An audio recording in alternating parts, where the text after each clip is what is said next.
Boys and girls, this is the Undisputed Era. Adam Cole, Kyle O'Reilly.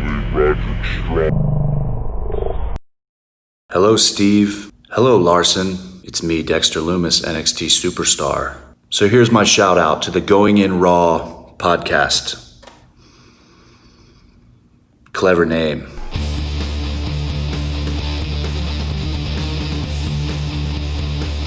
Hey, friendo, Steve here. And Larson. And welcome back to Going In Raw, the only pro wrestling podcast you can be listening to right here at youtube.com/Steven Larson. Available wherever podcasts can be found. And, of course, tape live at the Twitch, twitch.tv/Steven Larson. Where at some undisclosed future date, but hopefully before the end of the year, as part of the Survivor Series predictions punishments, I will be donning my Green Lantern. There you go. Look at this. Look at the freaking abs and the I pecs know. I'm about Look at to those sport. lats.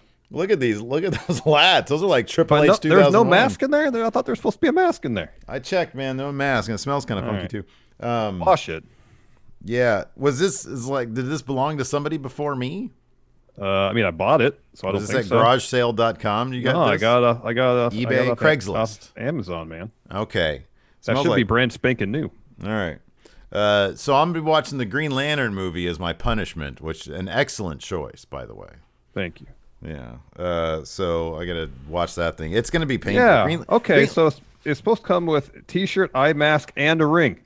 What? It was supposed to come with a ring, and I didn't get the ring? No. What a ripoff. All right. Oh, Let's see I what wanted that ring. Let me see what I can do about that. Wow. I've got the stuff right here. Anyways, what a bummer. How am I supposed to guard my secret from people? Anyways. I know. What a ripoff. Anyways. So yeah, that's happening. I'm going to be announcing the date for that at some point soon. We'll watch the Green Lantern with the Friendos on the Amazon Prime. So hopefully you have Amazon Prime because you'll be able to see it right here.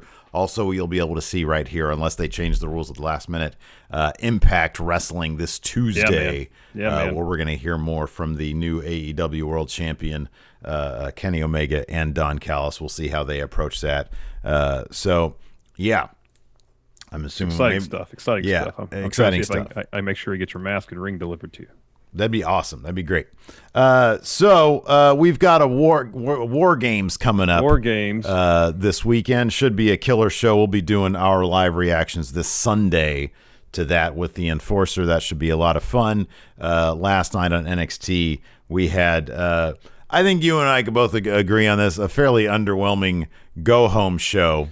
Yeah. But of course, before we get into that, let's just go ahead and do our predictions now, since that is the title of the episode and it's on the thumbnail. Big word, predictions. Yes. So we'll just hop right into that. Big Red is on the line. Depending on what your answers are, I might change up some of mine as we go along. Hold here. on, that's not the way predictions are supposed to work, though. We're supposed to do our predictions independently, and then that's that. You're not supposed to be able I've to done change mine, things. but I might mine have are to done do. too. Yeah, so I've got what I think is going to happen, but if we're all the same, I'm going to have to make some changes in order to take some risks to... Well, here's the thing, too, we have all the same picks. Confidence points are different, so if any match doesn't go the way we both think it will, that alters things, too. Like if Gargano ends up losing, I have 1 confidence point, you have 2, that could change things. Wait, are all our stuff is the same? All our picks are the same, just confidence points. You're looking at them right now, right? Okay. All right, yeah, I can see fine. them right here. Here. Like if Ciampa loses. There. We'll do that. All right. And we'll do... actually, no. Let's see. We'll do this. That's actually where I have most of my confidence points.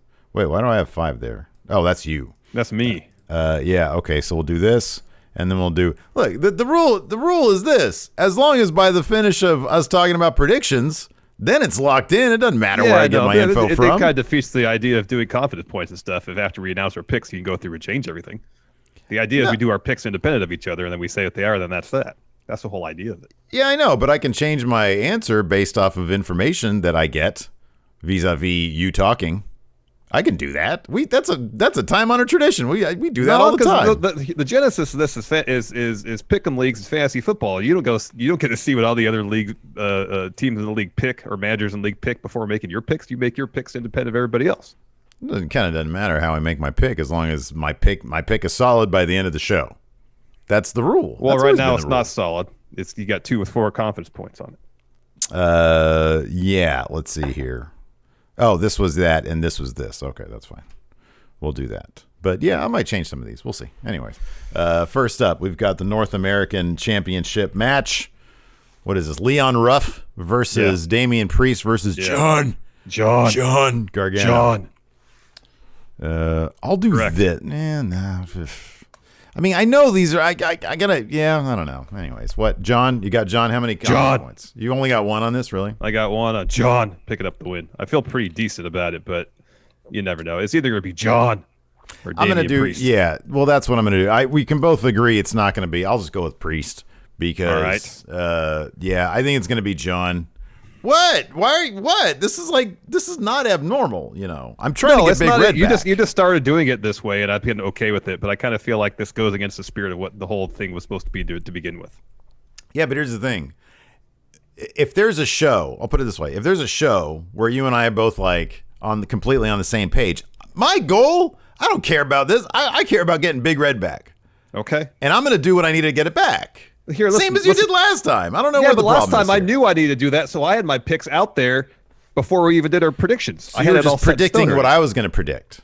You were predicting what I was going to predict. No, I knew. I had a good sense of what what was it? It was Hell in a Cell, whatever it was before that, where I had to go take some chances. Yeah. I had a feeling of who was going to win those matches, or had a feeling what you were going to pick. So I just did sometimes, but I didn't know your picks weren't written down for me to see to make those adjustments. Look, man, I'm just trying to win Big Red back. Yeah, you're doing it by undermining the spirit of what this competition is supposed to be about. Well, if we always get these right, which we rarely do.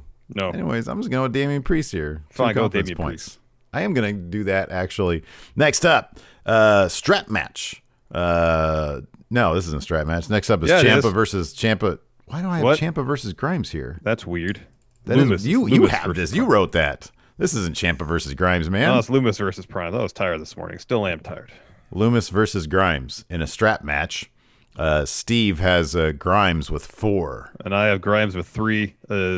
Go math on this was totally in Grimes' favor. He's kind of been on the short end of much of this feud. He kind of needs this win. Mm-hmm. We never explained our picks for the last match. I just feel like Gargano, he's got the ghost-faced people back in his play. That'll probably come into play. So it's all about whether Damian Priest could overcome the many ghost faces that'll probably be around the ring at some point. Here's the thing, and this is why I think you should be okay with me changing my pick here. I do feel like Gargano has is probably the best choice, but here's the thing also.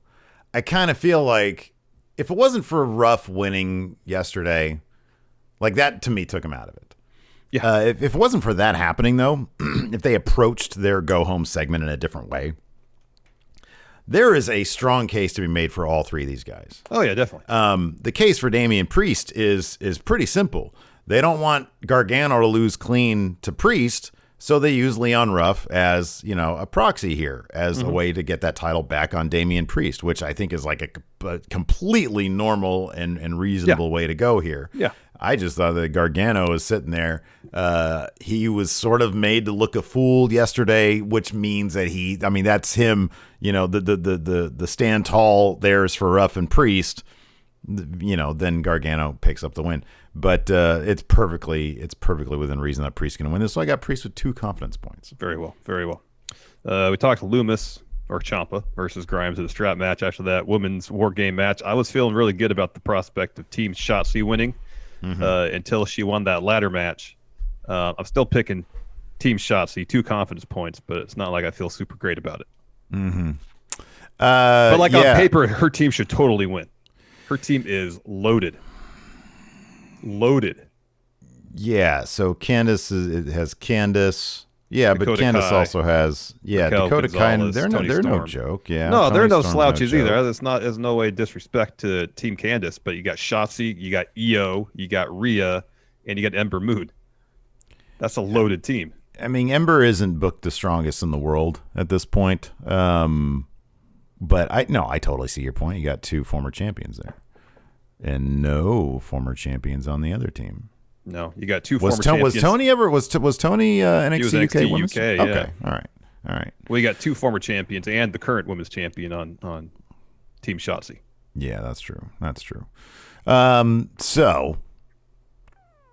So yeah, I've got Shotzi also with 1 confidence point. I mean, it'd be easy to say, well, they have the advantage. Shotzi has the advantage, so they're going to somehow lose this. But I think there will be something early on that sort of evens the odds for. But then that'll be early on, and they'll overcome. Yeah. Next, Tommaso Ciampa, now that he's done with the strap match, is going to be taking on Timothy Thatcher. Thatch As Thatch Can. They super telegraphed the finish of this. Thatcher choked out Tommaso Ciampa in a Thatch As Thatch Can segment. Tommaso Ciampa's totally winning this. His whole thing is about people taking liberties with other talents. That's what Thatcher does. Ciampa's going to go and beat him. 5 confidence points. I got all my confidence points on Ciampa picking up this W.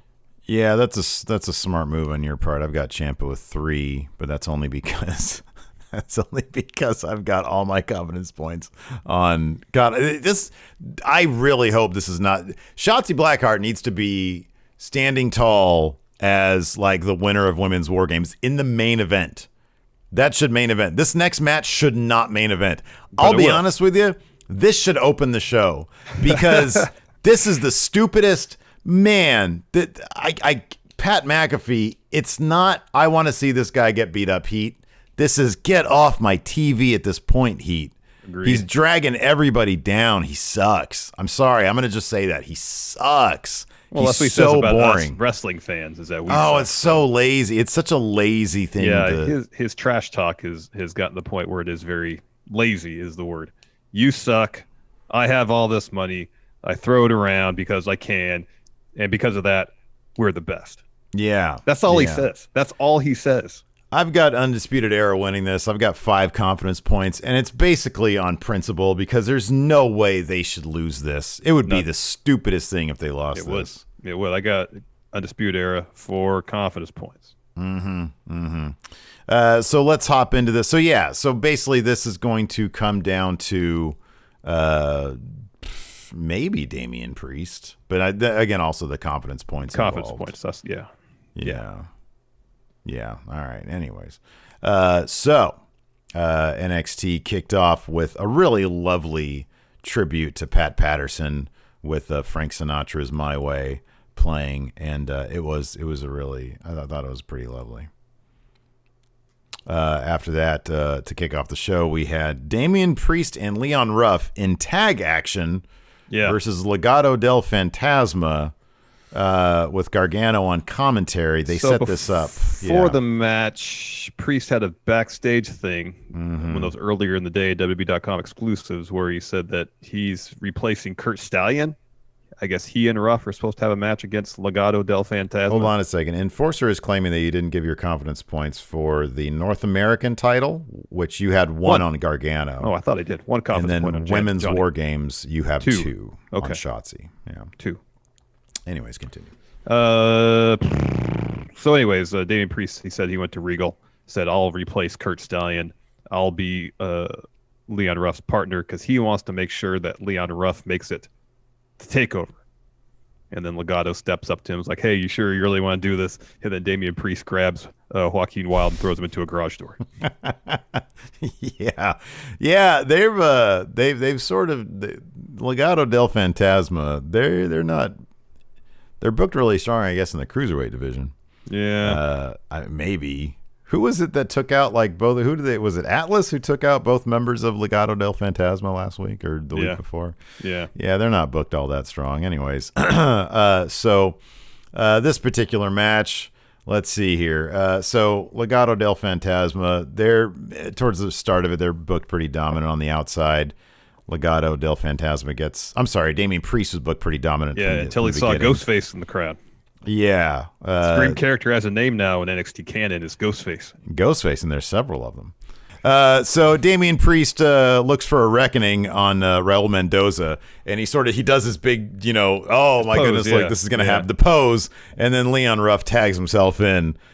Priest hits it, and then Ruff hits a big splash for 3 and the win. So Leon Ruff picks up the victory for his team there. Yeah, Damian but it Priest was is a kind of fun match. celebrating with Leon Ruff, and then he says, essentially, I'm going to beat you. He turns to Johnny, talk trash to him, and now there's 2 Ghostface behind Johnny. Mm-hmm, yeah, they're multiplying. So after that, we had a Team Candace. No. After that, we had an Shotzi. Undisputed. Oh, yeah, we had Shotzi. She finished up her new tank, but we didn't get to see it. We haven't got to see it because Ember and Rhea entered, and they said, we have a gift for you. Every war machine needs an engine. And so they pull like the piece of fabric off of it, and it's like glowing. We don't actually see the engine, so I'm guessing this is some sort of fission reactor. Mm-hmm, Yeah, flux capacitor. that could be. I hope it just has some cool LEDs on it. Yeah, but it was emitting quite a bit of light. Shotzi says, I think I'm in love. Let's get ready for war. Yeah. So this tank is going to be something off. It's going to be off the charts, man. I went back and I watched the little segments where like Rhea and Ember show up to say, hey, we're in. And I like an Ember segment. She just had like a little pile of like random metal scraps. She just throws them on the thing and says, I'm in. Shotzi's like, what the hell am I supposed to do with this stuff? Bunch of random ass. Anyways, like she went into her shed and grabbed a bunch of random shit. After that, we had an Undisputed Era War Games package. So like, man, I wanted to say they're trying, but are they really? So like, it was filmed nicely. It looked cool. Yeah, It looked like nice. an Ocean's It looked 11 nice. movie. It did. They're in a limo. They're riding around. The optics of them being in a restaurant, though, are not good. They're in a restaurant. Oh, yeah. I didn't even think about that. That's a good point. They're in Florida. Haven't you heard you can do anything in Florida, Larson? Yeah, but should you? So anyways, they're at dinner. I'm assuming they got their own little private room, right? Cole, with a straight face, says this. This is the most we've been tested. Our backs are literally against the wall. Larson, let's take a look. Let's take a look down memory lane here. It's his job to try to sell a match, so... Let's take a quick trip down memory lane. Well, the first War Games, of course, it was Undisputed Era. Then as a 3-man faction against Authors of Pain and Roderick Strong. That was the first one. I just want to look at last year. Well, then what year was Ricochet, Pete Dunne, and War That was Raiders 2018. That was 2018, against them. correct. And then last year it was Kevin Owens, Keith Lee, Dijakovic, and Ciampa. That is a powerhouse team. Really that is. team could be a Survivor Series team that sweeps. That is an insanely strong team. Really good team. And I'm supposed to believe that a podcast host, two really talented, but journeyman wrestlers. Journeyman's a good word. Pete Dunne. And Pete Dunne, who admittedly is jacked, but And like scary. Pete Dunne's scary. Yeah, he's scary. Although he looks completely disinterested in being around Pat McAfee. Well, and I understand why, because He probably is. probably totally is. I mean, part of that is Pete Dunne doing his Pete Dunne thing, where he's, kind of aloof. But this seems, I can see why this seems maybe more than just, being in character.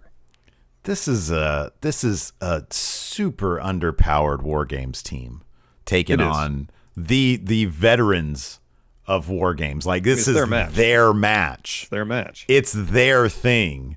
And it's funny because Cole says that, and then I think Kyle O'Reilly says something like, yeah, we should really do some contemplating or something along those lines. Reflection. And Bob Fish says, I'm done reflecting. Can we just kick some ass? And I don't know if that was, them being like, okay, yeah, it's ridiculous for us to even be considering them as competition. But also that could be the story they're pushing is that they're looking past them. Hubris. It really should be. I mean, that they should be looking past them. They should. They really should be. And then honestly, after this, they should be going to SmackDown or Raw. I mean, it's just, come on, the hell else are they going to do? I mean, the only way I see Undisputed Era losing this is if there's a turn. Some member of Undisputed Era turns. Yeah. That's the only way. There's no way.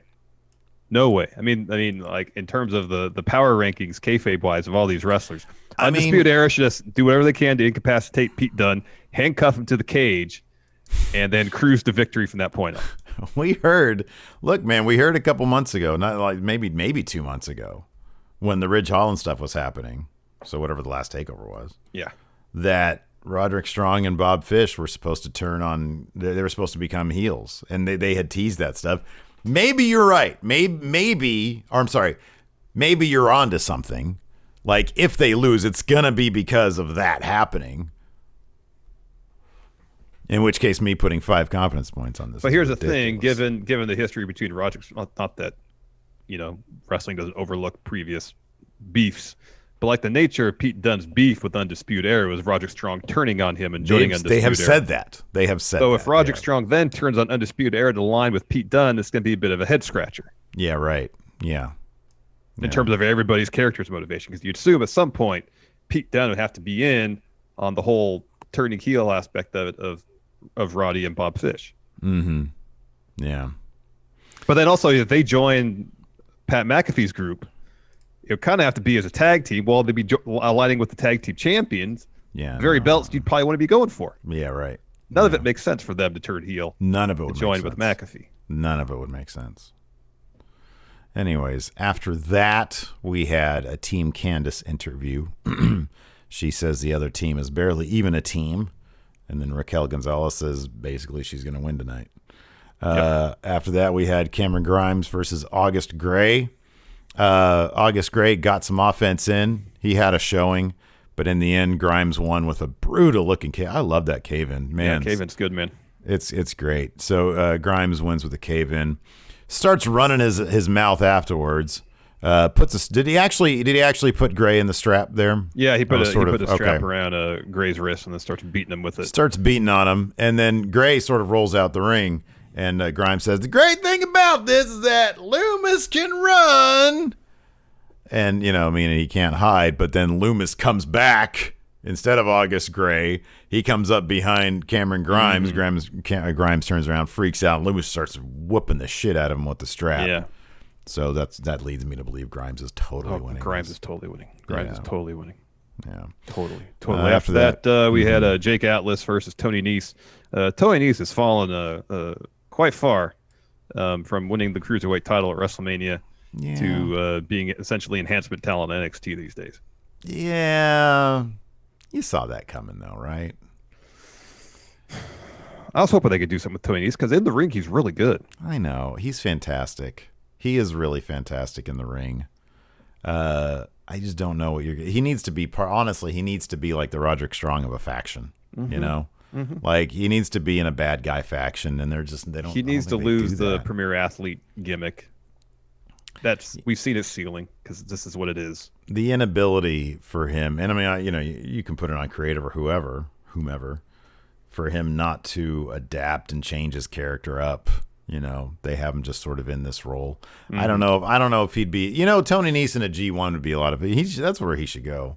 I don't know. Maybe he's probably happy. He's probably just fine. He's getting paid a bunch of money in WWE, so he's probably happy. Maybe. But if it were, if the wrestling gods were like, where would you like to see Tony Nese? I'd love to see him work New Japan. That'd be fun. I think he'd be a blast there. Yeah, he'd man, be so much fun there. Mm-hmm. He's really good. This match, wasn't very long, but it was fun. Yeah, it was cool. Jake Atlas. They got Jake Atlas with this mean streak going now. Mm-hmm. So he Tony Nese gets some shots in. He misses his double springboard moonsault, but then hits a spin kick, gets a 2. He sets up for a running Nese. Jake avoids that, hits kind of like a jawbreaker type thing. Follows with the cartwheel DDT to get the win afterwards. He has an interview. Says there's a pattern with him. Take 3 steps backward to take 1 huge step forward. It's been that way for a while. He said he's not Cruiserweight champ now, but he's picked up a win for himself here. He's got momentum. He's got momentum. Said he's going to keep going forward till he beats Santos Escobar and becomes Cruiserweight champ. Phantasma. So after that, or during that match, we saw the Pat McAfee group pull up, and the Pat McAfee Foundation then comes to the ring. Pat first pays his respects to Pat Patterson, and then turns around and says, "But then tries to put me to sleep." Because it's like repeat from what he said last week. It's the same stuff. You all suck. I don't like wrestling fans. I have a lot of money. I bought each of these guys' services to help me achieve my goals. Don't you wish you had my money? We're the greatest. And that's it. That's what he says every single time. Remember when I said he was like the Shane McMahon of NXT? What's worse than that? What's like even more boring than that? Whatever that is, it's him. He's now occupying his own space of guy he's kind of going to when Eric Bischoff was super self-indulgent. Yeah, that's on actually WCW. That's a really good comparison. Yeah. Dude, this put me to, I was like, God, because I watched this part of it. This is what I turned off last. So I watched the first hour. This is like, it was like an hour and 5 minutes when he really was like just knee deep, neck deep in just promo. And I was like, all right, I'm going to watch the rest of this tomorrow. And that was last night at like 11 o'clock. Yeah. Talking way too much. His jacket's like one size too small, which was distracting. It's not, for me, it's not so much the length of his promos. He just doesn't bring anything new. Doesn't say There's anything. nothing new. Doesn't From the say very anything. beginning, it's been the same thing. Yeah. You all suck. I have money. I use that money to hire these guys to do what I want them to do. And because of that, we're the best. It's been the same thing. This is great. Die Hard Homer says, or when every show opened with a Constable Corbin promo. Yeah, that's along the same lines. Yeah, it's I'm in the same boat as you. I want to see McAfee go off the top of the cage, whiff on hitting anybody. I kid. I don't want anybody to get hurt. But I want to see him lose, and not because he's got so much heel heat with me. I want this to be a situation where Finn Balor got hurt. They're like, what can we do to get some excitement about the show? People seem to care about Pat McAfee. Let's bring him back for a thing with Undisputed Era for War Games, so we can go to takeover cycle without a champion. And once this is over, then he'll leave again, and we have to worry about him for a while. Yeah, that's what I'm hoping for. I can't do it. I can't do it anymore, man. Dude, I'm actually like, when I was watching this, I was like, man, I kind of miss Karrion Kross at this point. At least Karrion Kross has presence, man. He could talk, and I love his promos. He doesn't overstay his welcome. Yeah, he brings something new every time. His promos are great, man. Yeah, man. This is can't wrestle for shit. So after that, we had I've totally my favorite part of last week's show, man. And when we did our lightning round recap, which a lot of people gave a shit about, but what are you gonna do? It was Thanksgiving. What do you want? After Thanksgiving, I know. I was out of town. I wanted my turkey sandwich leftovers, man. There's a whole thing of stuffing in in-laws refrigerators, is waiting to take a giant spoon. What am I supposed to not eat it? It's there.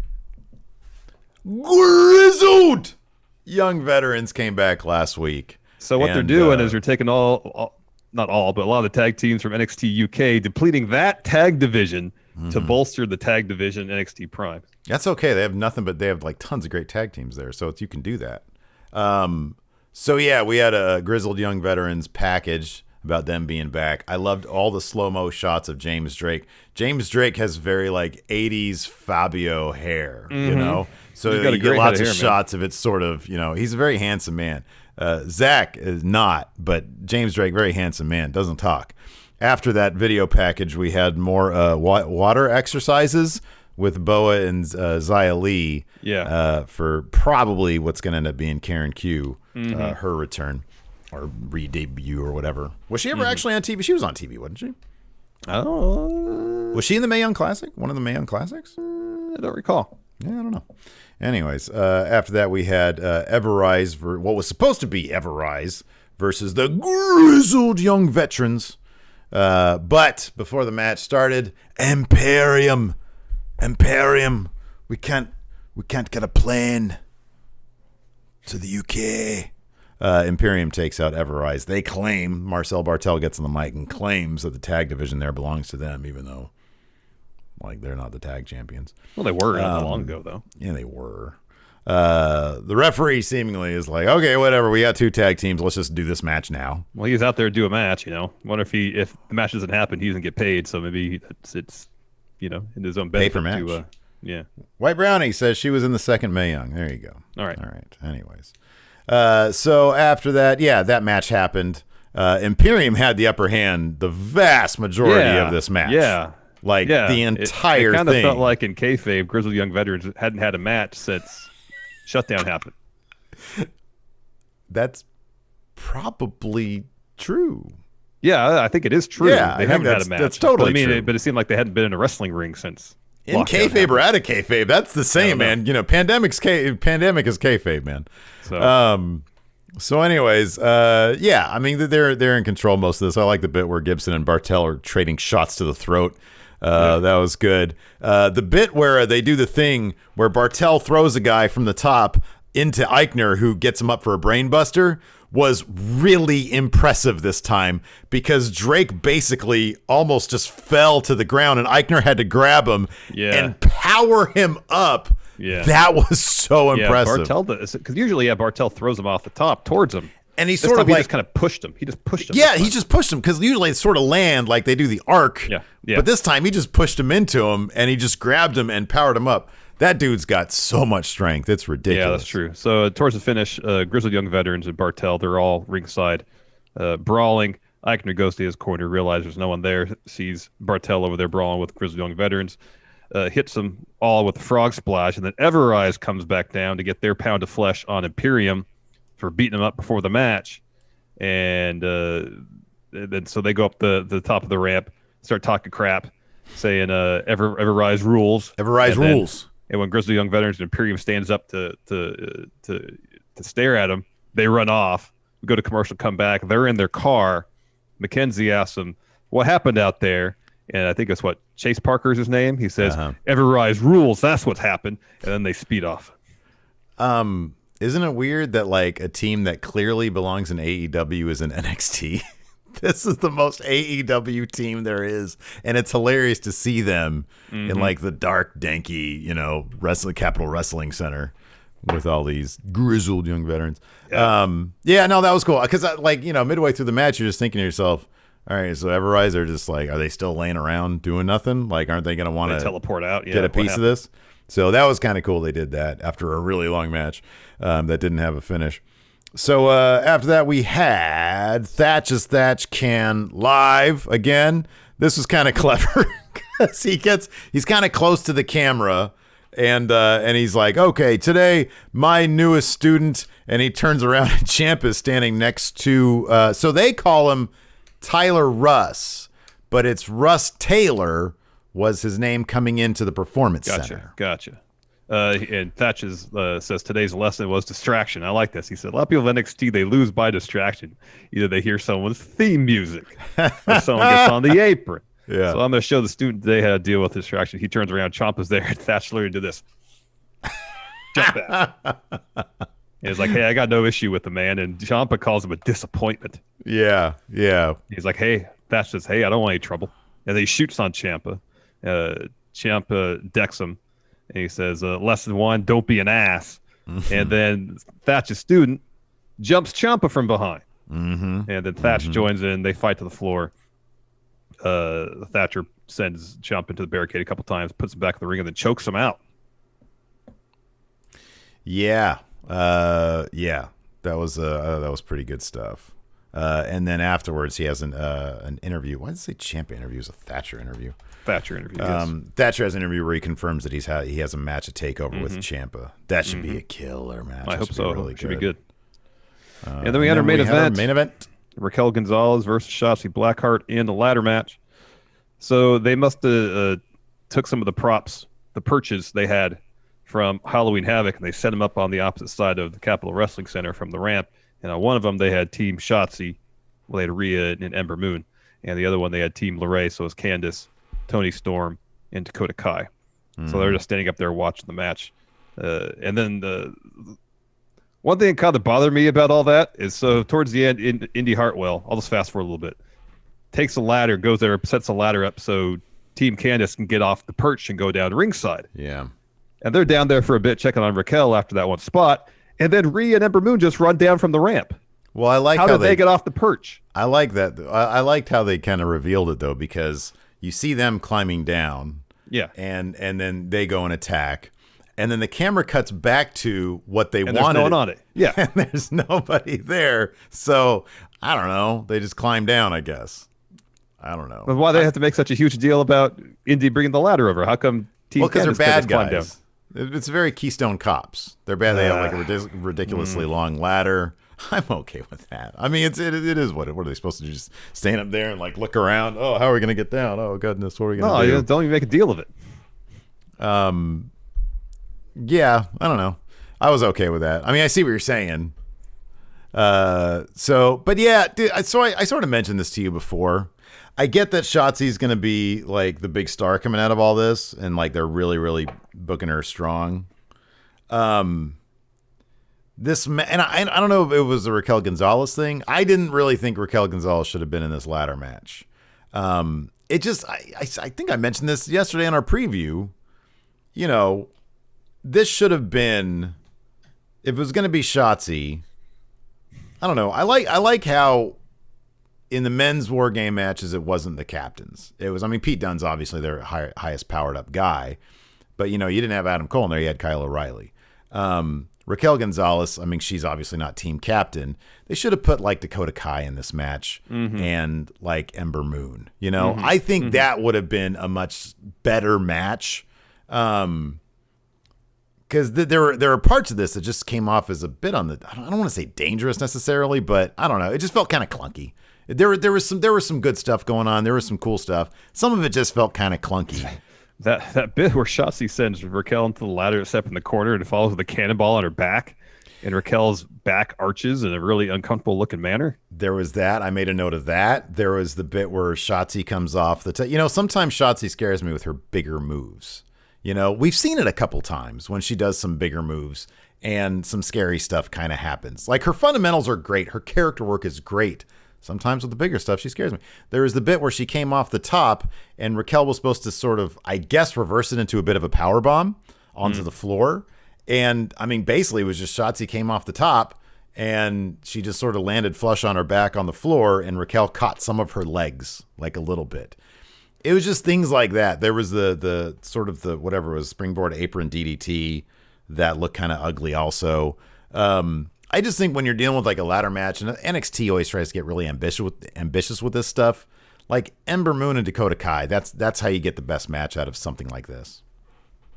Also, too, if the plan is for Team Shotzi to pick up the win here and then also at War Games, you're kind of taking a little bit of Shotzi's thunder from her picking up the win here. You know? Why don't you give that to Ember? You know what I mean? Like if Shotzi's going to get the win at War Games, give this one to Ember, who kind of at this point needs it. Like Rhea's been champion, Io is champion, Shotzi's probably going to win War Games. You give this to Ember, who like just got chumped out by Toni Storm last week. Why not make it Ember versus Toni Storm?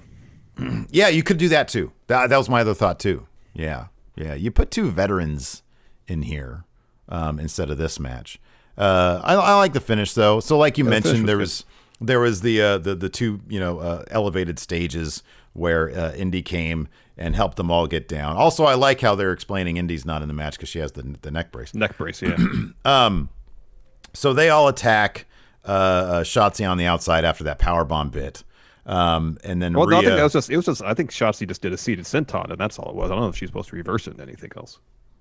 I think she just came a little short on the seated. Well, she didn't land the senton. I don't know. I mean, if it was supposed to be a seated senton, she didn't hit it. And Raquel, I mean, she just ended up getting flat on the floor. Whatever it was supposed to be, like it didn't end up good for Shotzi because it looked terrible for her. Raquel goes down too. So the bad guys come down. They attack Shotzi. The good guys come down. So all the refs are all involved with that stuff. After that, Indy goes and sets up a ladder in the ring. She sets up the ladder in the ring to help get the briefcase. Yeah, Shotzi takes her out. Raquel takes Shotzi out. Io comes out, takes out Raquel. She like does a springboard onto Raquel. That was great. On the ladder, that was great. She springboarded right onto Raquel's back, put a sleeper on her. That was cool. That was awesome. So then Io goes to the top. She moonsaults onto everybody there on the floor. Shotzi climbs up, gets the briefcase. So it was a really fun finish. It was a fun finish. Yeah. Yeah. It was a fun finish. It's cool to see Io in there. Oh, Uncanny Ironfish says it's implied that Io brought the ladder. I didn't see the ladder that had been brought to the faces. I guess that would make some semblance of sense. I guess so. If like Io's there, they found a way to get down. I didn't notice the ladder though because everything is black. Yeah, if the ladders were yellow, the shot of the empty perch was really quick too. It was a really fast shot. I kind of want to go back now and just see. But then didn't Rhea run down the ramp? I'm assuming he came from the other direction. Yeah. I don't know the layout exactly of what would do that. I mean, regardless, yeah. Okay, so Uncanny Ironfish confirms you could see it was on the other side if you looked close. Yeah, they might have. If they had a yellow ladder and commentary yelled out, "Who brought their ladder?" Then it's like, oh, okay, cool. Yeah, no, such a quick shot. Yeah, I don't feel like that's nitpicking. I mean, I was fine with them just sort of figuring out a way to get down.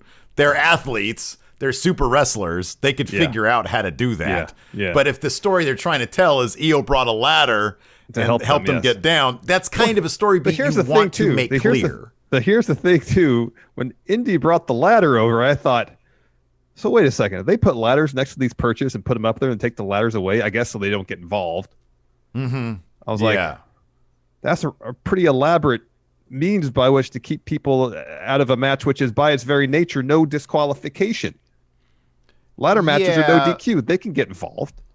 Yeah, but I can understand why they wouldn't want them to. I get that. Did they do the same thing? I didn't watch. And it mirrors the War Games aspect of things too. A bit. Did they do the same thing for the men's match last week? I didn't watch it because I didn't have time. No. Because that's when Pat McAfee came out. And helped them, right. Yeah. All right. I thought I saw Undisputed Era out there though. I don't know. Maybe somebody in the. All right. Well, answer some questions. Dark Dank Lucha. How does WWE NXT react overall to this whole Super Wrestling Universe collaboration? And how much have I missed so far? They were. So yes, they were. Okay. According to Freedom KME. Thank you. All right. How will WWE or NXT react to this burgeoning relationship between AEW and Impact Wrestling? How will WWE react? I don't think they're gonna do. I don't know. They'll think of some knee-jerk reaction. Reactionary thing, especially if the ratings, if AEW next week is over 1 million. Oh, speaking of which, why does nobody have the ratings right now? They should be out. Usually chat gives us ratings. Yeah, about 1 o'clock they usually come out. Mm-hmm. Yeah, I don't know. Give me some ideas. What could they do? You're in the war room. You're in the war room, man. For some reason. Oh, here, how about this? It's this. That's Not Scary. My Ghost podcast takes off huge. WWE offers you $500,000, and you're like, I got to take it. So you how's it. How's you're in the war room. You're in the war room. But okay. Vince says, Larson, just go with me, okay? Larson. All right. Improv. All right. Larson. Yeah. Do you see this new unholy alliance between, I hate saying their names, AEW and Impact? I did. I should have bought Impact when I had the chance. What do we do to counter them? Send Brock Lesnar to NXT. He doesn't want to wrestle. John Cena then. He wants to wrestle. He's the peacemaker now. The Rock. Send them all. So Brock, Rock, and Cena. Send them all to NXT. You write them each $10 million check. Okay. There you go. Done. And you send them all to NXT. I don't know what you do. I mean, there's nothing you can do. You be you. You do you. Do you best you can. This is what if you want to get the what I'd say, and I'd probably get fired immediately. Is like Vince. You just worry about it. How about this? Just worry about NXT. Move it to Thursday nights, and don't concern yourself too much about what AEW is doing. Oof, he's not gonna because like that. this thing you're doing with NXT, using it to potentially siphon viewers away from AEW. If it's working, it's working at the detriment of your own show, potential growth of your audience on said show. And at the end of the day, you're costing yourself potentially money. Just don't do it. I don't like any of your ideas. Yeah, I'd be fired. That's fine. Hopefully, it's not a guaranteed deal. David Matushik. No ratings up yet. Do you ever think about the David Matushik? You ever think about the Slim Jim guy giving a free supply of the stuff to Randy Savage in heaven right now? David Matushik is obsessed with the Slim Jim guy. Yeah. I mean, it's sad that he died, but I think he was pretty old. You know, he's got a good legacy. Probably left his family plenty of Slim Jim money. Mm-hmm. Asian Murr says, Steve, who tells the better good night story, Pat McAfee or Rich Swann? Oh, boy. So Rich Swann literally has like a sleepy Like, his promos are pretty sleepy. But, man, Pat McAfee's are aggressively sleepy. I don't know. I mean, Sleepy Carl Anderson was pretty great that one time. Like, one of his first Impact promos was super Sleepy Anderson. Yeah.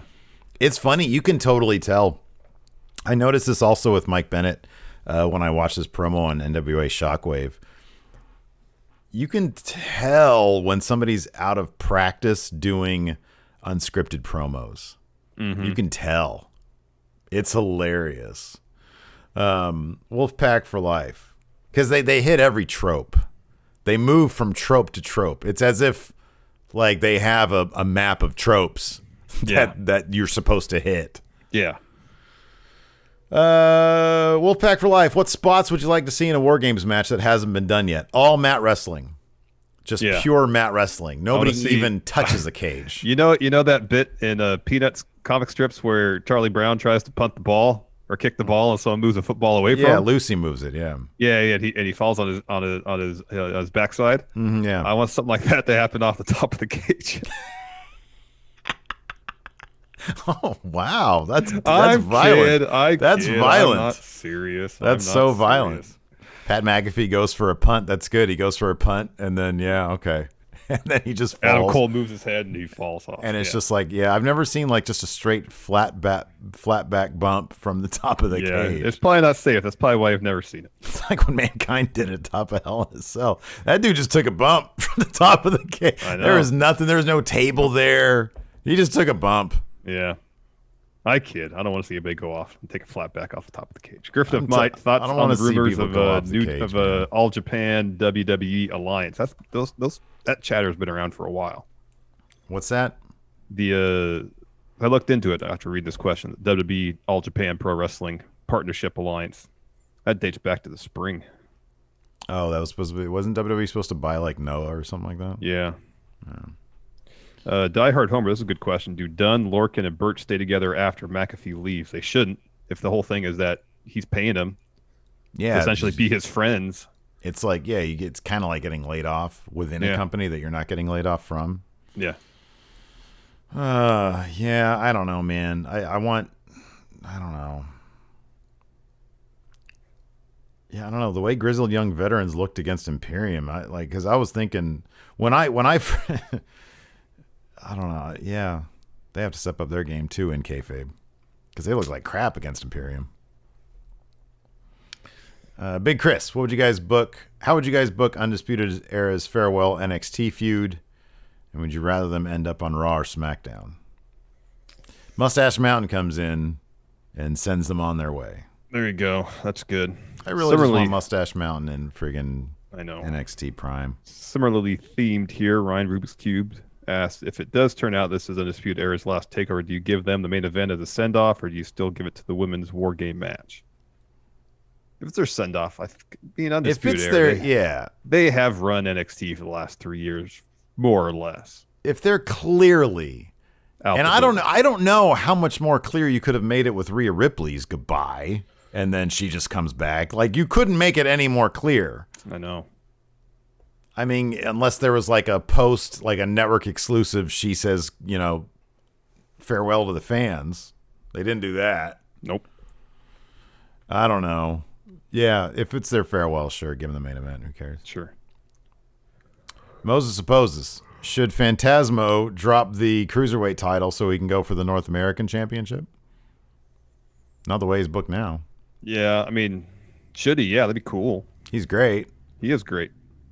But I'd rather them do what they said they were going to do and make the Cruiserweight division relevant again. Mm-hmm. Night by Night, which NXT Superstar appreciates a plate of freshly baked chocolate chip cookies and a nice cold glass of milk. Man, if I could go to Miss Fields right now, I'd do it. I mean, based on what limited experience we've had with Damian Priest, not him, because we offered him a donut. He said no. He said no, but he hesitated. He did. He's in NXT now. He's there. I know. Mission accomplished. But he's also in the best shape of his life. He probably doesn't want to jeopardize that over a plate of cookies. Yeah, probably right. Well, in that case, I mean, this next question has to do with Malcolm Bivens. I'd say Malcolm Bivens. Does he count? Remember Indus-Share? And Yeah. They Indus-shared way too much. They did.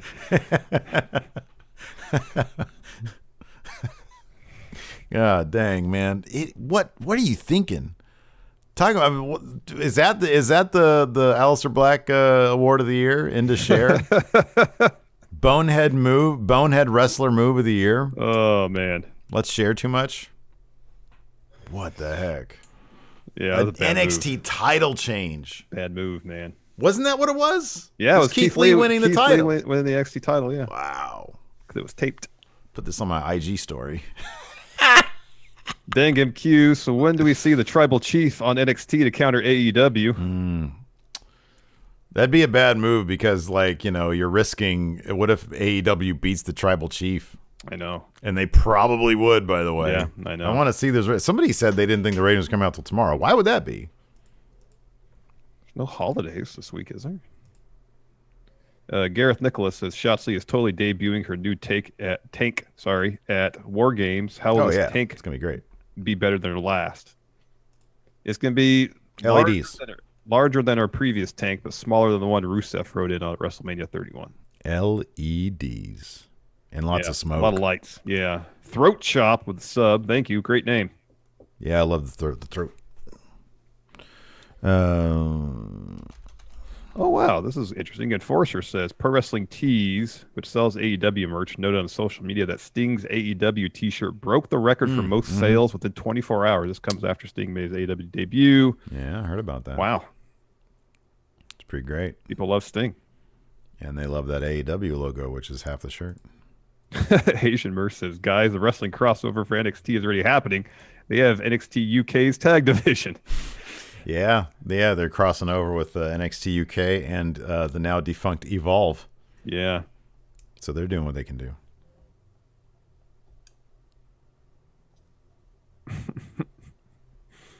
Yeah, no ratings yet. I don't know what's up with that.